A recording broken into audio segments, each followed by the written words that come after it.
Hi friends, ఎలా ఉన్నారు? ముమ్మడివరంలో రక్తపింజర హల్చల్ చేసింది. స్థానికులను భయభ్రాంతులకు గురి చేసింది. స్నేక్ క్యాచర్కు దాన్ని పట్టుకునేందుకు 2 గంటల సమయం పట్టింది. ఓ భారీ రక్తపింజరంను స్నేక్ క్యాచర్ చాలా చౌకచక్యంగా పట్టుకున్నాడు. కోనసీమ జిల్లా ముమ్మడివరంలో గత కొద్ది రోజులుగా ఓ రక్తపింజర పాము హల్చల్ చేస్తోంది. అయితే దాన్ని పట్టుకునేందుకు స్థానిక ప్రజలు ప్రయత్నించినా అది సాధ్యం కాలేదు. దీంతో స్నేక్ క్యాచర్ గణేష్ వర్మకు సమాచారం ఇచ్చారు స్థానిక ప్రజలు. వెంటనే స్పాట్కు చేరుకున్న అతడు గాలిదేవర సత్యనారాయణ ఇంటి ఆవరణలో తిరుగుతున్న పామును పట్టుకునేందుకు 2 గంటల పాటు శ్రమించాడు. ఓ డబ్బాలో పామును బంధించేందుకు ప్రయత్నిస్తున్న క్రమంలో కాటు వేసేందుకు 2-3 సార్లు ప్రయత్నించింది.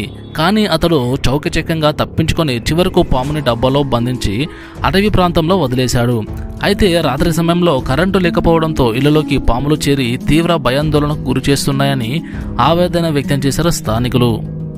ప్రపంచంలో అత్యంత విషమైన పాముల్లో రక్తపింజర ఒకటి. అన్ని పాములు మాదిరిగా గుడ్లు పెట్టడం కాకుండా విభిన్నంగా పిల్లలను కనడం ఈ పాము మరో ప్రత్యేకత. కొన్నిసార్లు వందల సంఖ్యలో పిల్లలను పెడుతుంది. ఫ్రెండ్స్, మీకు వీడియో నచ్చితే లైక్ చేయండి, తప్పకుండా ఛానల్ని సబ్స్క్రైబ్ చేసుకోండి.